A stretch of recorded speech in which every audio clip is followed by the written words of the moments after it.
وفي السماء رزقكم وما توعدون فورب السماء والأرض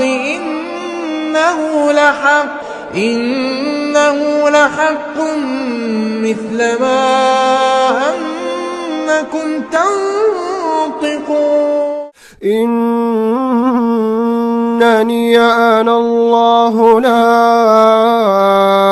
إله إلا أنا فاعبدني وأقم الصلاة لذكري إن الساعة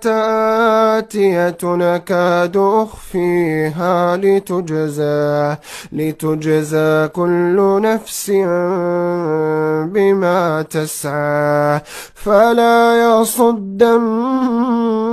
عنها من لا يؤمن بها واتبع هواه فتردى وما تلك بيمينك يا موسى قال هي عصاي أتوكأ عليها وأهش بها على غنمي